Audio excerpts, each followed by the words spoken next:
This is Willpower. All right. We are here today at the Willpower Podcast with the man, the myth, the legend, the pioneer of breathwork in the Western world, Dan Brulé. Thank you so much for being here. Hey, my pleasure. So thrilled to have a chat with you about the long and winding road that you've been on, and just really want to start a bit at the beginning. I know that you've given your origin story and spoken about that in the past, but I'd love to give the few listeners who may not be familiar with your genius, little interwoven conversation around what happened back in the early days and what were we all missing that you needed to give us. Yeah, well, breath work was never a choice, I don't think. It started in kindergarten in Catholic school, and the priest came to visit our class and talked about the book of Genesis and how God took the dust of the earth and formed the body of man and breathed into the nostrils of man the breath of life. I don't know, that just lit something up in me. I have vague memories of the priest trying to push my shoulders down and sit me in my chair, and the nun was tapping me on my head, telling me to, I guess I got too animated, but I couldn't understand why everybody wasn't like blown away, like God is breathing into us. What? And so, so a spark was lit, and I can't tell you how many times I got the wind knocked out of me in sports and playing and climbing and stuff, and I had several near drowning experiences. My first job was as an x-ray technician. I was x-raying people's lungs and telling them to take in a deep breath and hold it. And at that point, it seemed like the breath just started speaking to me. I noticed when I tell the person, take in a deep breath, hold it, and then I click their picture, everybody did something different. The muscles they used, the expression on their face, what they went through to accomplish. And I started to see, wow, the people's personalities, their relationship to their body and their relationship to their life is reflected and expressed in their relationship to the breath. And and then I learned CPR, cardiopulmonary resuscitation, and within 2 weeks of learning CPR, there as an x-ray technician, I was called up to the intensive care unit to take a portable chest x-ray. And when I went in the room, the guys, he flatlined. The beep, beep, beep went to a beep. Wow. And so I jumped into action. I pumped on his chest. I blew into him, and he blinked and woke up. It was like a miracle. I mean, who wouldn't want to do that every day of their life? Come upon somebody who's dead and bring her back to life. It's like, who's next? And when you love what you do, the universe keeps giving you opportunities to do it. So I'd be in a restaurant, someone chokes on food. I'm at the beach and someone drowns. I'm on an airplane, someone has a heart attack. I thought, people are dropping like flies around me. Maybe I'm bad luck, because I resuscitated 19 people in my life out of probably 37 attempts. So I was an avid, and I was working in emergency medicine.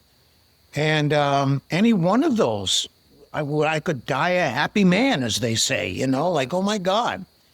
And then I went into the military, and I ended up in deep sea diving, mixing gases, doing underwater rescue, medical rescue, practicing breath holding. And I learned that in order to control our arousal, in order to manage our physiology, our chemistry, our mind, our emotions, we need to get a handle on the breath. And it was just, people who work in life and death, high stakes situations, they're trained to breathe. Lives are at stake. Millions of dollars are at risk. And so I realized very early in my own training that the first thing that broke down wasn't my muscles, it was my breathing. And when everything goes squarely, you don't reach for your gun, you don't reach for your radio, you can't call your mother, and so you get a handle on your breath, and everything else falls in line after that. And so when I got out of the military, I was looking, how do I translate some of these things I've learned and practiced in the civilian world? And stress was the main thing, PTSD, the whole stress and coping world. And so I took breath work into that world. And I wrote the first stress and coping workshop for the American Red Cross. It took me 2 years to sell it to them.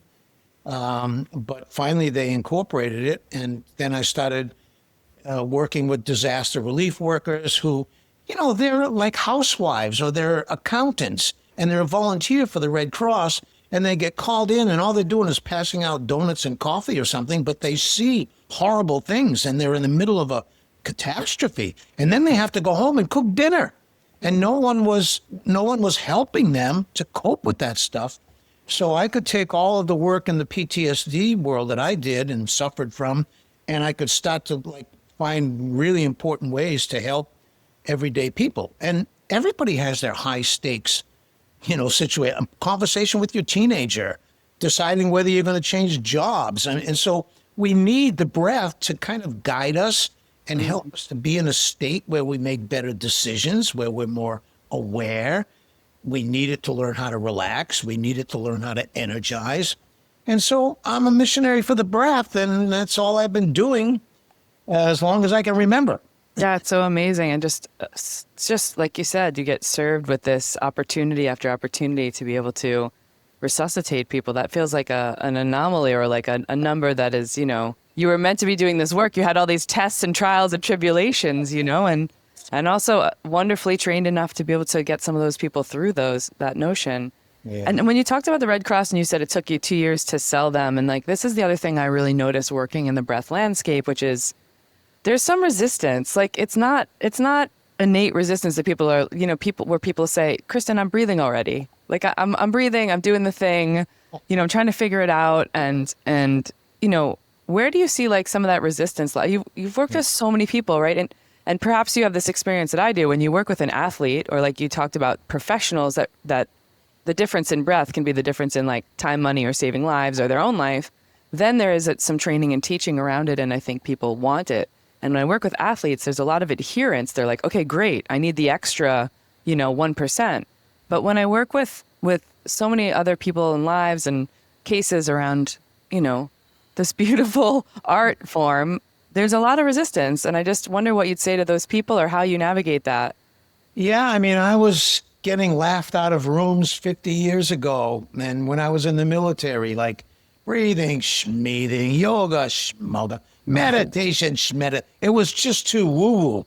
But we've come a long way since then, and there's so much unarguable science and proof around the capacity for mindfulness and the benefits of breathing. And so less and less I'm seeing it, but I think it's because most people don't give any attention to something until and unless they have a problem with it. Mm-hmm. And the same thing, they don't think about their breathing until they have a panic attack or asthma, and then they're thinking about it. So breathwork attracts and appeals to people who are somehow interested in not just survival and not just meeting illnesses when they unconsciously bring them up. That's a whole nother conversation on traumas and create everything in our experience. But people are waiting for a catastrophe. Desperation, that's a great motivator. People don't really make changes until they're desperate, and then they'll do anything to make a change. And the breathing is sort of the other side of that. Inspiration is a great motivator, even better. I prefer it over desperation. Mm-hmm. But the average person is just waiting until they're forced to do something to take care of themselves. And maybe it's just a programming in our culture, and there's no social kind of support for being proactive. Everything is geared into, okay, after the accident happens, after you get the disease, once you're sick, then you do something. So I think it's just a general Western kind of mind, because in the East, breathing practices are in a whole different level. They're ancient, they're traditional. Even kids are introduced and so on. But it's happening in the U.S. where it's moving its way. Breathwork is moving its way into public schools and corporations and so on. It's just not happening fast enough for me. Yeah, absolutely. And then when we look at some of the Eastern world and Eastern practices, and I know that you're so well seated in the world of, meditation and breathing, and even these yogic practices that have moved from the East to the West over the last, 50 years, let's say, you've had the opportunity to witness some of the transfer of information, right, from things that feel probably a bit more spiritual. We can maybe call them more woo or at least ritualized in the Eastern world. Are there some like early inspirations that you had, or travels that you did, or people that you met up with, across, in India or Asia, or studies that you had to get your research from somewhere. And by research, I don't necessarily mean like evidence-based, I went to Nature magazine, but like where were you really getting inspired? I had to go to India. I had Yeah. to go to China. There's no Western tradition around breathing. So we have to go. And so that's what I was doing. I'm Westernizing the Eastern sort of approaches because the Western mind just doesn't grok it. So we have to translate it into something that we can acknowledge and understand and appreciate. And so I'm pretty good at that. I spent a lot of time in China, a lot of time in India, and I had just remarkable, life-changing, completely transformational experiences around these spiritual practices. Yeah. And so I had to find a way to communicate about it that's not going to scare people away with, I got to become a yogi. I got to believe in the Buddha and stuff. Well, no. I mean, we can extract the wisdom and the practices from those things and keep out the rest. And let's just focus on the exercises and techniques and meditations that really work. And you don't have to buy into the religion or the philosophy, but you'd be foolish not to apply the practical skills and benefits that come out of that. So I'm pretty good at with skeptics these days. There's enough scientific evidence and try to describe love. Okay, what's I know. And everybody knows they love people and they know what it feels like to be loved and give love, but go ahead and try to tell me about it. So, anybody who's really skeptical, I can usually walk them around to a different point of view. Yeah. And I wonder if there are any moments, just to speak about like energetics and outside of the science of it in some way, were there any moments when you were in India or China where you were either studying, training, learning, participating in something, and you felt like, whoa, I'm having either like a transcendental experience, or this is a spiritual experience, or the energetics here are inexplicable? Yeah.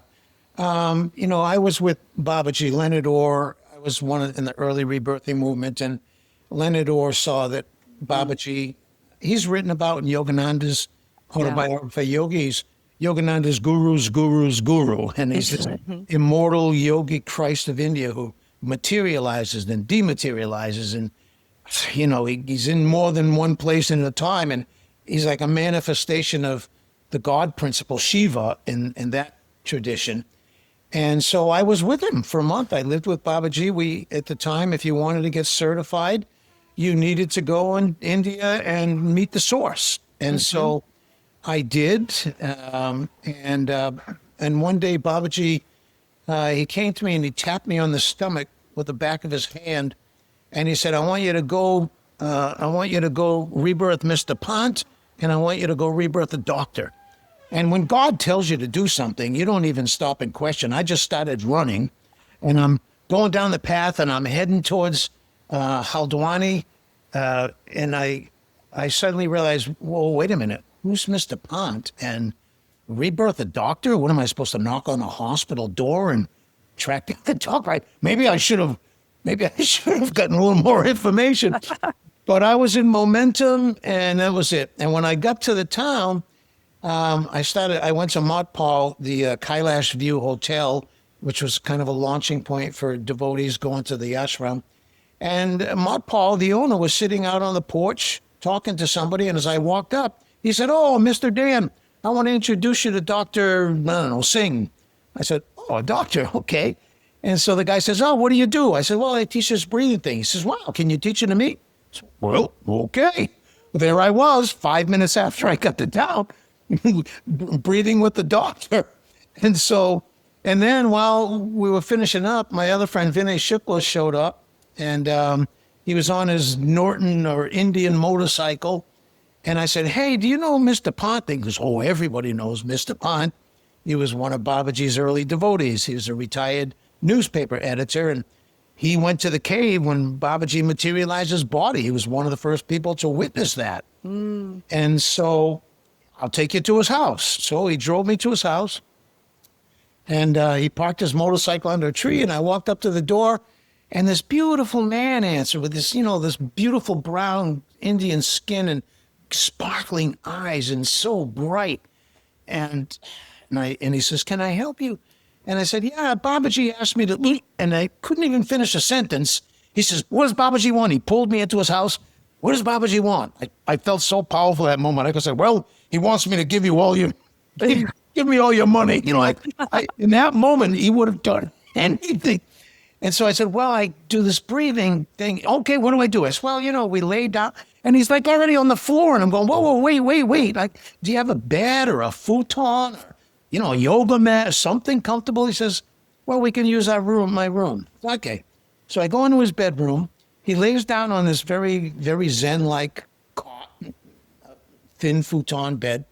The room was very Zen. He had a bowl and a pitcher of water on a table on the side of his bed. And he had a plant on a little table in front of the window. And that was this whole room. And so I'm sitting on the floor on the side of him, and I go, "Okay, breathe like this.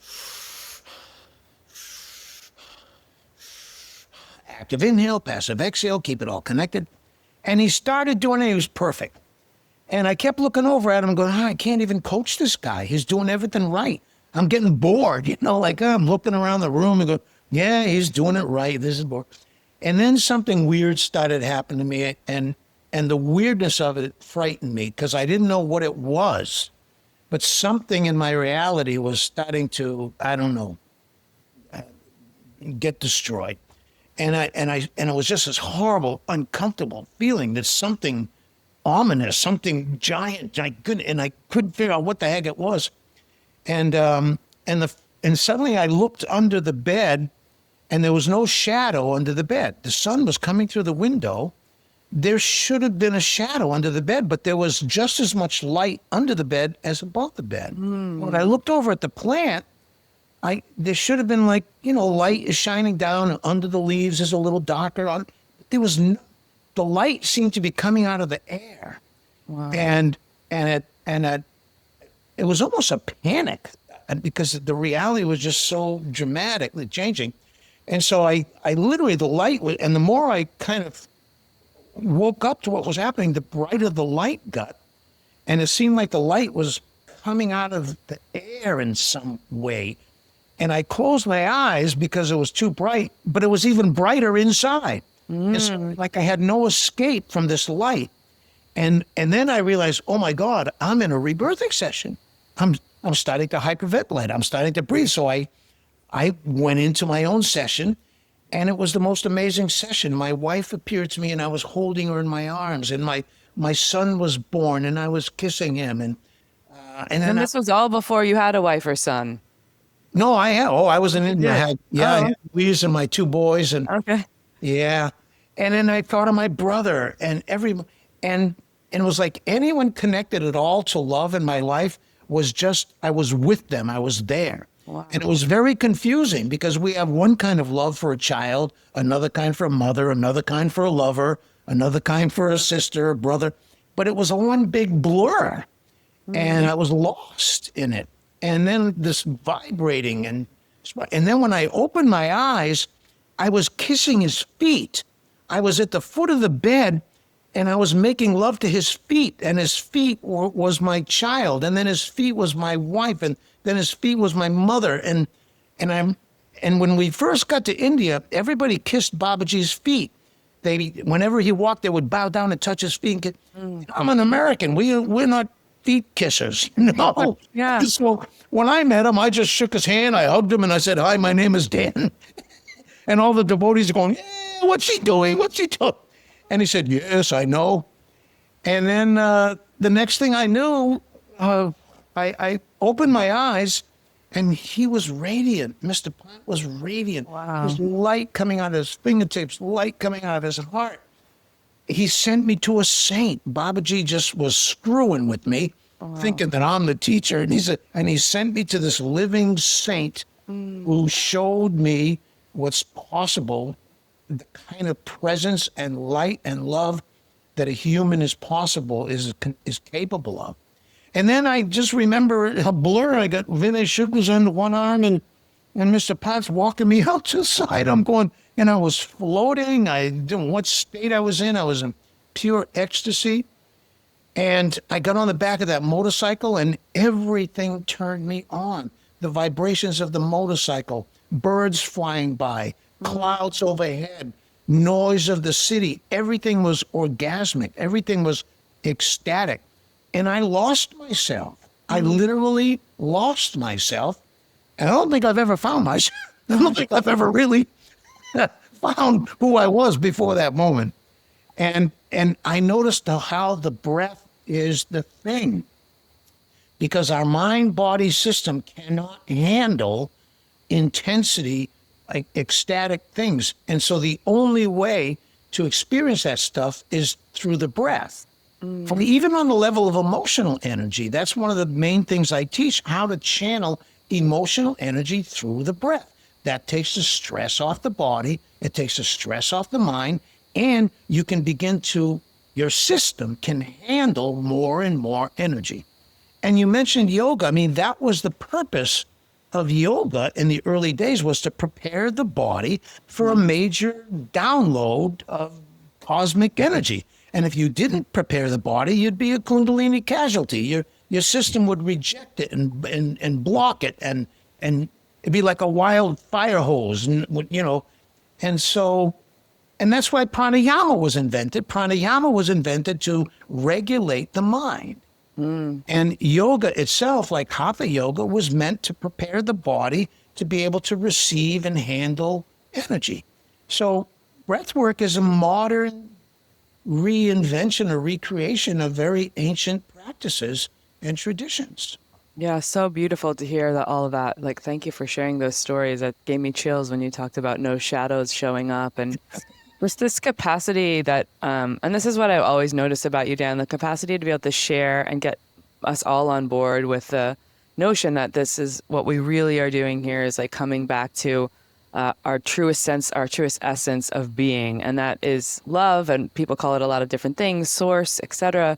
But just like really how interconnected the breath is and essential to us walking as our fullest selves on the planet. It's just, it's an unreal piece. Breath energy is life force energy. It's sexual energy. It's creative energy. It's healing energy. There's one energy in the universe, and it's up to us to kind of train and practice to sort all that out and get efficient at it. And it's scary. It's confusing. When you're overwhelmed with energy, you do things and say things that later on you wish, wow, I should have taken a few breaths before I said or did that, And so it becomes more and more important. The more we breathe, the more we need to breathe. The more powerful our breath becomes, the more we need to do our shadow work, our emotional, our psychological work. The more we need to help our body manage this infusion and this channeling of energy. Otherwise, we're really getting pushed in, and that's why a lot of people avoid it. It's too scary. It's too risky, and it's better not. It's like fire. You get too close, you'll burn your whole damn house down. But if you don't get close enough, you can't keep warm. And so, there's this notion of like titration, right? It's like building resiliency by building these practices and understanding how the body can sort of expand and contract within the power that exists, right? This like energy cannot be destroyed or created. It's like all here. How can we really harness it? And to that end too, I wonder how when you witness the things that are going on in the world, like, and again, this is like no slight on anyone, lots of people doing lots of styles of breath work. And there's, I always say, there's so many different methods out there, but really we're all just learning to tap into ourselves. But you're seeing a lot of things in the realm of, and even borderline unsafe sometimes, but people doing psychedelic style breathwork, or like YouTube video that's like 20-minute DMT release, or just growing through the era of real psychedelics and this renaissance of psychedelics that's happening now, which is interesting. And you look at Joel Pollan's work, and how to change your mind and all of these things. There is a renaissance of this like psychedelic breathwork for the sake of calling it psychedelic breathwork. I'm going to get into an altered state. I'm going to change my being. Are you feeling like there are, I'm sure there's some good things there, but are you also feeling like there's a balance of like, maybe we're being a little unsafe, or, what's your opinion on this sort of psychedelic breathwork renaissance push? Yeah. Social media, it's a whole different landscape than the 60s. It is. And I used to be able to say I've never met a breath worker I didn't like. That's getting a little bit more challenging. I've never met a breathing exercise or breathing technique I didn't like. Nice. I think some of the people being attracted to breath work these days, they're just not suited for it. And some of them are just downright, they're compassionate for the cash in it.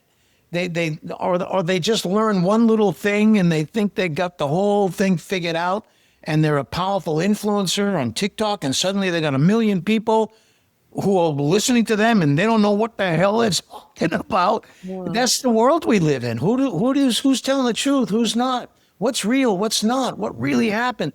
And that more than ever, that's why we need our breath to come inside and find our own center, our own North Star, our own central axis, because otherwise you're going to get blown and pushed and pulled around by weird things that don't really help. I did a lot of LSD. I've done a lot of psychedelics in my life. It would be really hypocritical for me to say, don't do that stuff, because I did a lot more, much more than my share. Do you feel like you learned a lot about yourself in the process, though?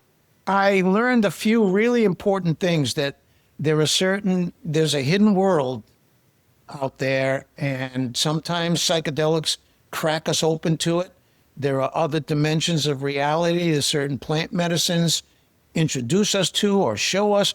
But then the game is, how do we naturally open to those states, and how do we recreate those states without the use of chemicals or stuff? So breathing is the answer to that. I've never experienced anything in a plant medicine, a psychedelic, or mushroom, or LSD state that I haven't found a way through breathing to get through. Yeah. And I think that's like a super salient point for people. And while I absolutely understand and have worked with some of these medicines and molecules, and see people who have had real challenges with like PTSD and anxiety and depression and all of that have a shift in their life, there is a lot of this, even some friends of mine that are like, oh, I've done 35 ceremonies this year. And I think, okay. And also, are you integrating anything you learned? Closer to God? Yeah, right. Exactly.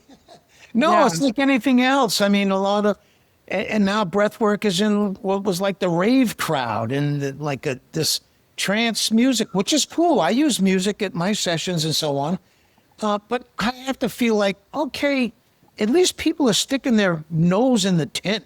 They're getting their foot in the door. Whatever brought them into breathing, God bless you. Okay.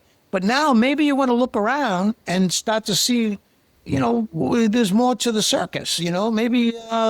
Maybe you'll be motivated to get more serious or come at breathing from a different angle. And so I have to trust that if it's happening, it's supposed to happen. It must be. Who am I to say it shouldn't? But I think. Oh, by the way, you're Dan Brulé. So if anyone can say, "Hey, people, stop." Stop doing that. If anyone can say, "Hell no," it's you. At least you have my permission to do that. Yeah. Well, I'm more of a hell yes kind of guy. I know. My immediate response to everything is yes until I have a reason to say no. And I think more prudent people would probably say no first until they're making sure that it's okay to say yes to it. I don't live that way. I rather ask for forgiveness than ask for permission. But that's got me in a lot of troubles too. So, hey, I'm not trying to give advice on how people should live. But I think if you connect to your breath, and if you practice breath awareness, and if you play with your breath, you are going to uncover and discover whatever's next for you, where your skills are, where your superpowers are. You'll learn what's in your way. You'll learn what you need to change and grow and heal. There's no way to walk the path of breath work and not bump into everything else that you need to focus on or do or heal or fix. Yeah. Yeah. And I want to, it's such a beautiful conversation. I want to talk to you about like navigating stress and bumping into things that you're like, how do I open up to this. I want to talk a little bit about, it's probably a couple years ago now, and you'll have to give a little brief overview of the story a bit, but just the navigation that you did that I spoke to you about before we started recording to kind of get your permission to say, can we talk about the controversy that came up with you and just really feeling into it? Because I think this, it's rare that we get an opportunity to speak with someone who's, I know you just turned 27, but been around for quite some time and who has such a connection to themselves, their source, their breath, community, has shone such a light on the world in so many ways. And we saw this all throughout, fabulous, fantastic COVID for whatever we all thought about it. There's lots of cancel culture. There's lots of things showing up in the purview of people. And all of us are human and none of us are going to behave in perfect ways. Yeah. And just would love for you to speak, if you're open to it, a little bit plainly about what went down. And also, I already commended you on the letter that you wrote and publicly put out on social and some of your platforms, because it was, I think, someone navigating a situation like that in the most thoughtful way that I've ever seen. Yeah, well, I have a lot of real dear friends and supporters and helpers and so on. And so, yeah, when I was going through that, I'm very, very grateful for the people who helped. I mean, everybody makes mistakes, and I made some huge mistakes. But, the bigger mistake you make, the bigger the lesson that comes out of it. And I crashed and burned. I sabotaged my own community. I've created communities and then destroyed them. I've created a lot of relationships and destroyed them. And I've been through a lot of those cycles. And those down cycles are just as much a part of growth as the up cycles. And if we resist and avoid those down cycles, I don't know how we can really grow, because growth occurs in those cycles. Now, sometimes, you totally crash and burn. Your reputation is destroyed. Your business is gone. Most people aren't willing to make those kinds of mistakes. Mm-hmm. And they're going to err in the side of, better safe than sorry. But you took about 6 months off or so, didn't you? From sort of being I took a year.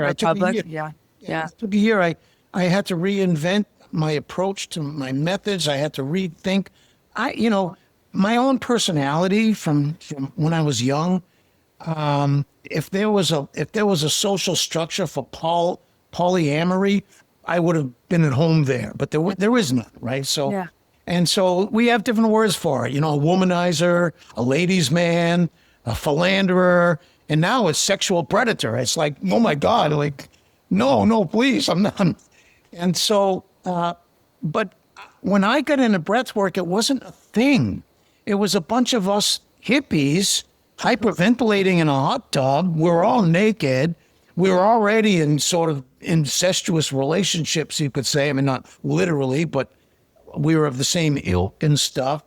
And so there was no ethics. It wasn't even a thing. We were just stumbled over the amazing power of the breath, and we were blown away by it. And as you play and experiment, you go off, you go back, you come up and down. And so some of my personal lifestyle factors, I carried forward through my life. And maybe it's okay to party, and maybe it's okay with good friends or close friends, but in the setting of a breathing session, some things are not appropriate.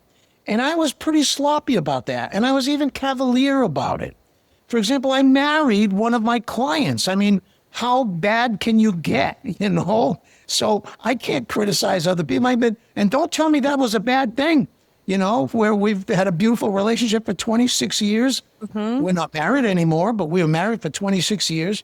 And we're still dear friends. We love each other. And so, no, there was nothing wrong with that. But that's not allowed in psychotherapy and pastoral counseling and medical stuff.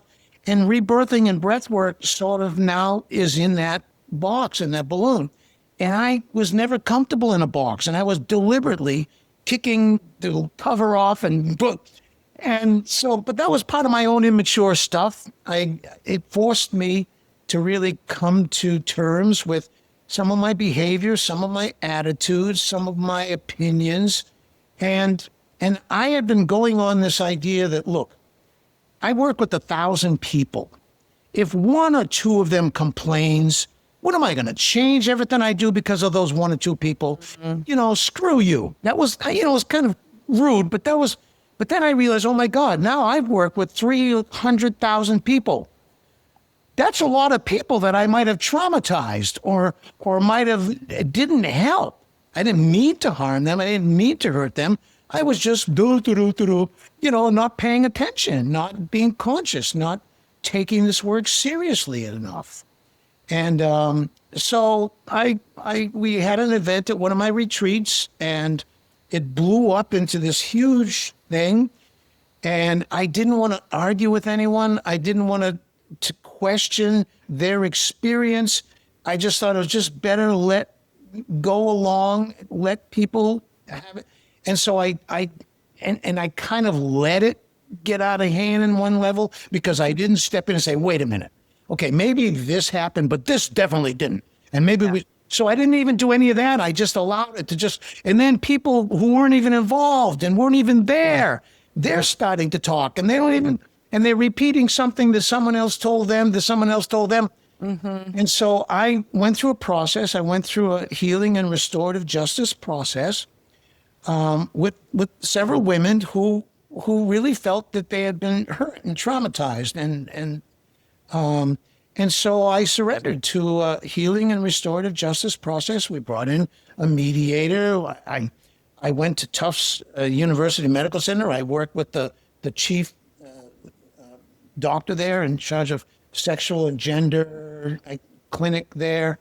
I consulted with 3 different psychologists. I communicated with leaders in the breathwork world, and over a year, just sort of, hey, it's about time Dan grows up, and maybe it's cute when you do that stuff when you're a teenager, but when you're 50, 60 years old, it ain't funny anymore, So yeah, I sometimes I don't hear the little quiet message. You need to hit me over the head with a baseball bat before I get it.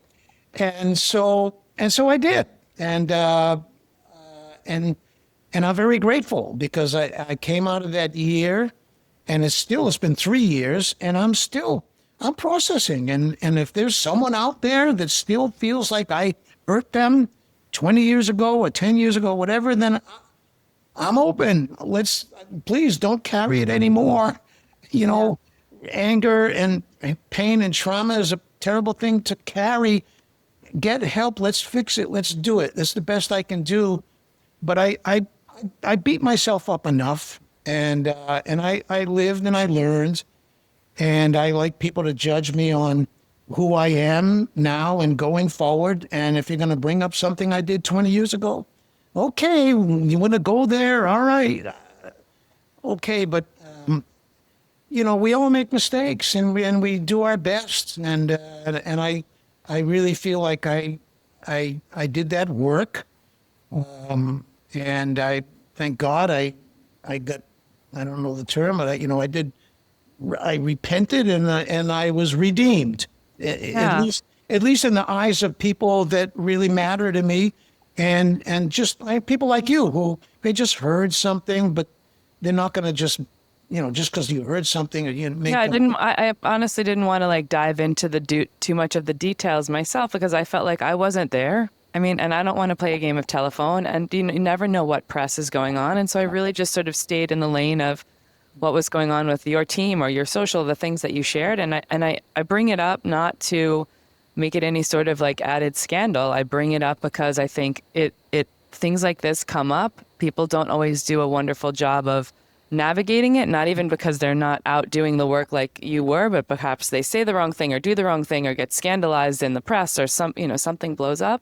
And you really went through all of these measures to not only surround yourself with the people who love you, who can give you feedback, but also to you went to a university, you had bigger conversations, and I think brought it into the public eye, which is a way that not only you could expand, but I think many people on both sides, whether there were sides or not, the collective can say, hey, this is a way we can do this. This is a way we can expand together. And exactly. And we're just human. Yeah. And I organized a men's group. We ran it for a year, and I talked to hundreds of men around the world who were dealing with similar things, and it was open and it was beautiful. And so a lot of people were helped by my problem. But it has nothing to do. I don't, part of my problem, it's not a problem. I think it's a superpower. I don't care what other people think about me. I really don't care. But I realize that this is my mission. And if I'm doing something to get in the way of my own mission, then it has nothing to do with you or worried about getting sued or anything like that. If there's something about me that's getting in the way of my own mission, then I'm going to hunker down and I'm going to do my work, because my mission in life is my mission. And I'm not going to let anything get in the way or anybody stop it, including me. Yeah, absolutely. That's a beautiful way to put it.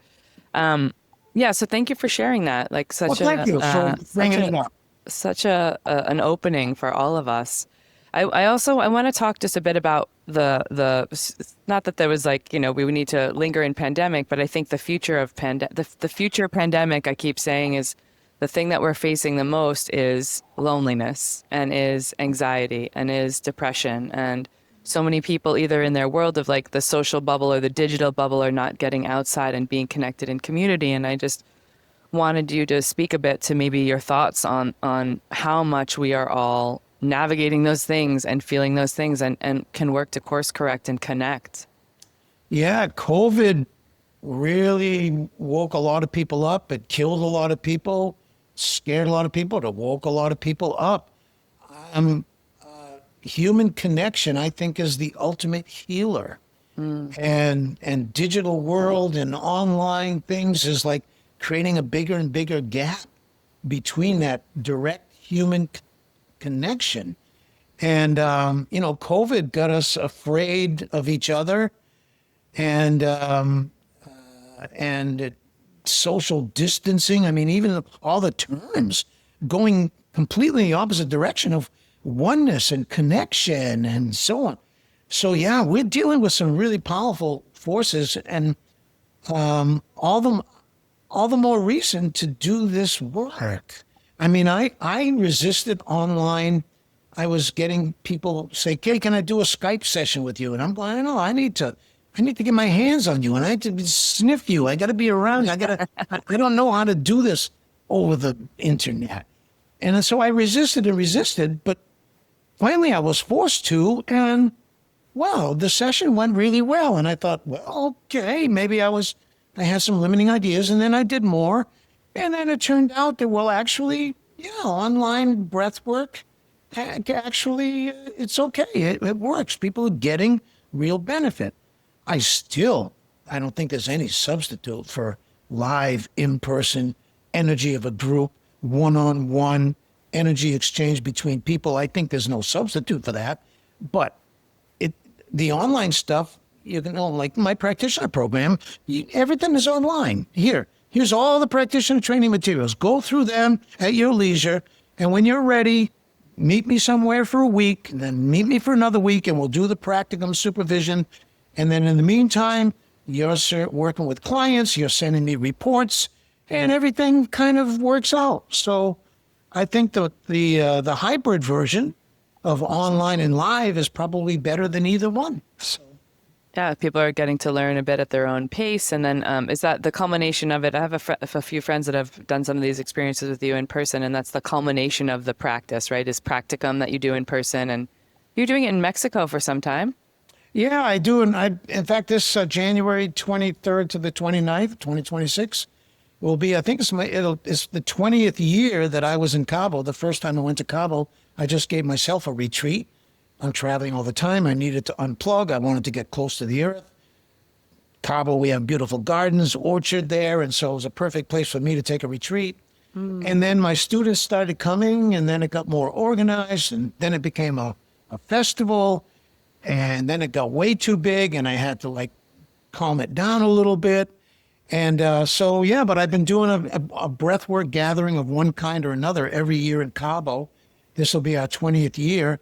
And now I invite other breathworkers and teachers. I like, as a festival kind of atmosphere, don't just learn from me. I want you to learn from some of the people that I really honor and respect, and get a taste of their work. So people leave with a nice broad, different approaches and different styles. And then they can go home and they can put together their own unique practice based on all these influences they got during the festival and different things they got to try. So I love it. It's amazing that you're like, I'm just trying to take a vacation, people. And everyone's like, we're coming with you. We're coming with you. That's it. Yeah, Cabo is a good excuse to go on vacation in January. We're on the beach, a beautiful hotel, and you're surrounded by people who are breathing enthusiasts or masters or newbies and everything in between. So it's a nice, juicy atmosphere. And it's, so yeah, I love it. So you're invited.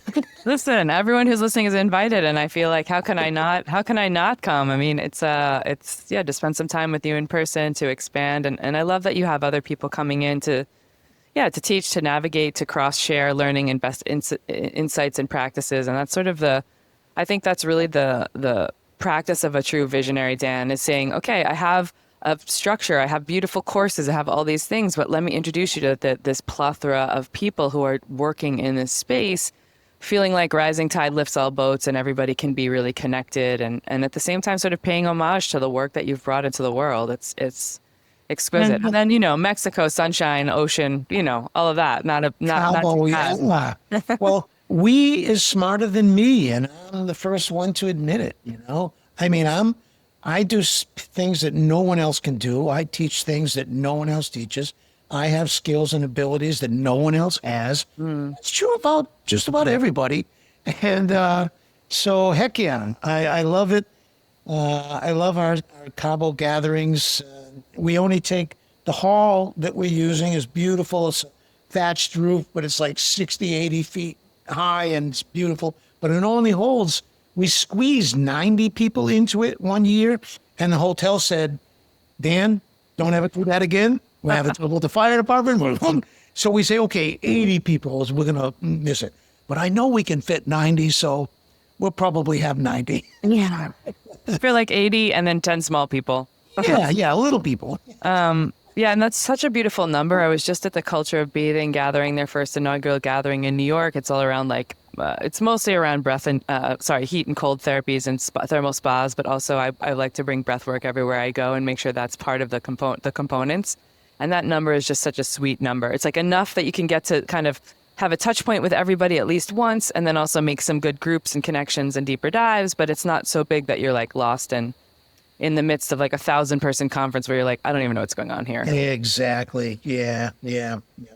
So great. I'd love to wrap our time together with a couple questions. The first one, and really sort of the final one in some way around breathwork, is just, with decades and decades of teaching and going to 300,000 students and more in all these countries and all the wild times that you have, is there something, or what do you do to stay inspired now, pun intended, to weave breath into your life and experience new things? I'm sure Cabo has some to do with that, but on a day-to-day basis, how do you keep the breath flowing? I wake up in the morning to my breath. And it's my lover. It's my first and closest relationship. I mean, as soon as I'm conscious of my breathing. And whenever anything distracts me or triggers me, I turn to my breath. And I breathe before I do something. I breathe after I finish doing something. I try to breathe before I say things. And so I'm in a relationship with my breath. Mm-hmm. And I learned a long time ago, I was with Swami Rama. I mean, I've tried anybody who ever knew anything about breathing. I was either kissing their feet or breathing down their neck. and I would bow and study with them until I felt like I got everything. And then I'd move on to the next flower, like a bee collecting pollen, until pretty soon I realized, oh my God, there are bees all over me. I must be a flower. And people were pulling it out of me. And so it was like an organic kind of growth or evolution. But I can remember very clearly getting a message, in the morning before you're awake, not quite sleeping, you're in that in-between place. And you can either choose to wake up or you can go back to sleep. But I find that little, and the edge, very creative place. And I got a very clear message that I can learn to breathe from the breath itself. I was with Swami Rama at the time in Honesdale, Pennsylvania at the Himalayan Institute. I was going there.